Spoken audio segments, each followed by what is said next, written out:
Hey everyone, welcome back to our channel. आज के class में we'll be discussing the 5 most important and frequently asked questions from the chapter 1 of civics. What is democracy? Why democracy? So let's start.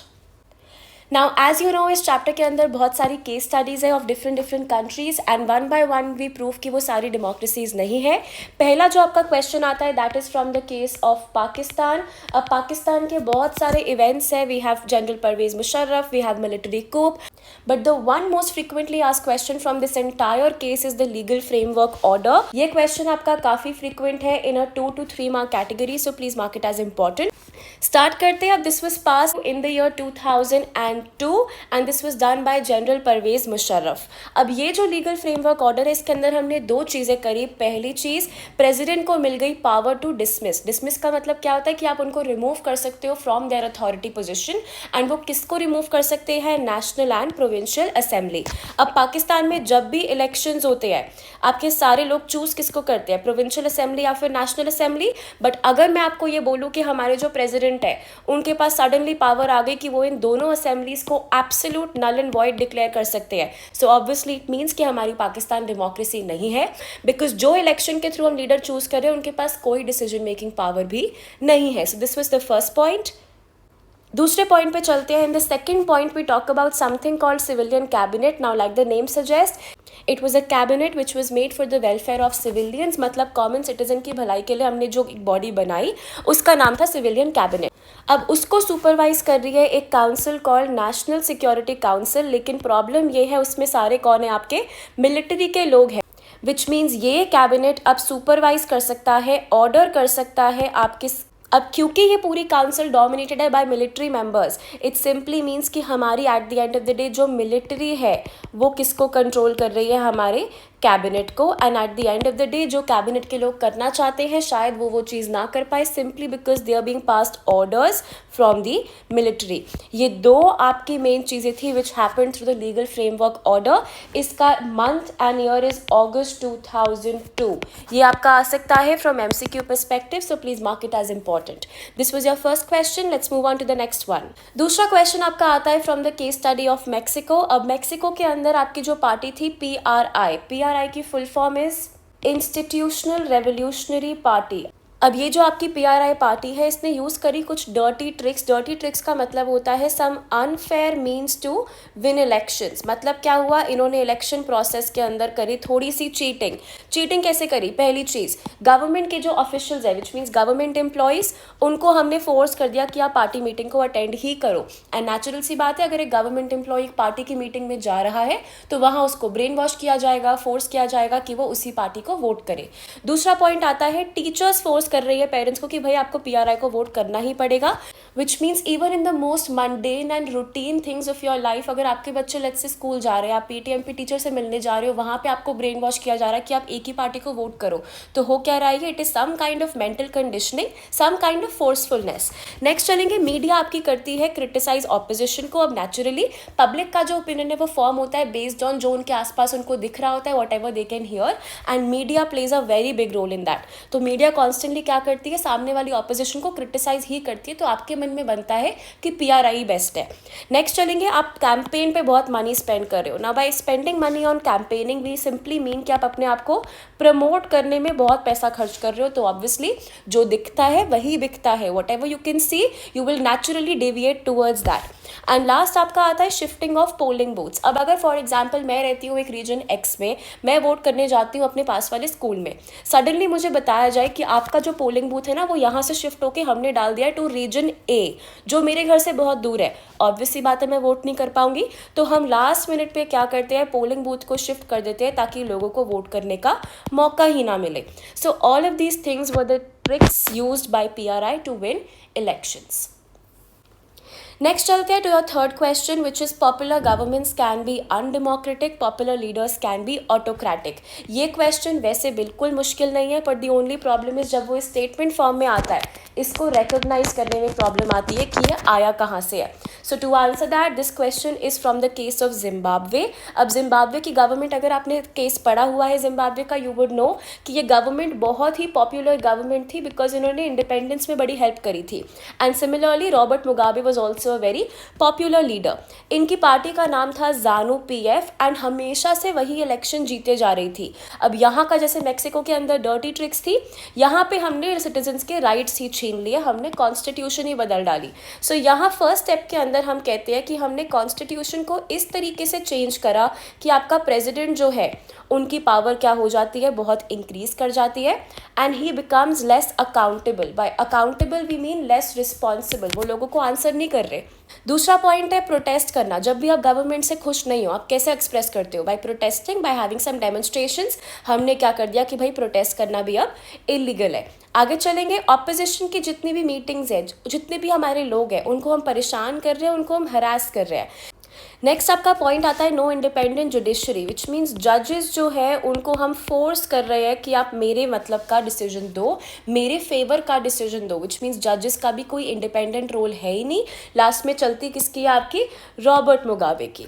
आगे चलेंगे, हमने बाद में एक law और पास कर दिया विच मेड इट सो कि अब आप प्रेसिडेंट को भी क्रिटिसाइज नहीं कर सकते। So these were the ways in which आपकी जिम्बाब्वे की गवर्नमेंट ने लोगों के राइट्स छीन लिए एंड कॉन्स्टिट्यूशन को चेंज कर दिया which made it very undemocratic. Autocratic का मतलब होता है where one person rules, right? One person की जब डोमिनेंस होती है, it's called an autocratic rule. All right, assuming that we're done with the third question, आगे चलते हैं towards the fourth one.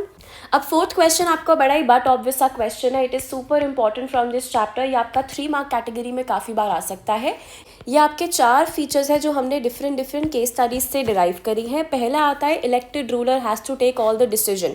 ये हमने सारा केस आपका पढ़ा था पाकिस्तान का, जहाँ पे भी रियलाइज कि जिनको हम वोट कर रहे हैं वो तो डिसीजन ले ही नहीं रहे. Therefore Pakistan was not a democracy. So democracy का फीचर क्या है? जिसको हमने चूज करा है वही सारे डिसीजन ले. नेक्स्ट आपका आता है फेयर चॉइस बिटवीन पार्टीज. ये हमने समझा था with the case of China and also with the case of Mexico, where we understood कि चाइना में आपका 1 पार्टी रूल है, मैक्सिको में बिकॉज ऑफ डर्टी ट्रिक्स हम सामने वाले को हरा ही नहीं पा रहे हैं, विच मीन्स यहाँ हमें कोई फेयर चॉइस मिला ही नहीं है. Elections were unfair.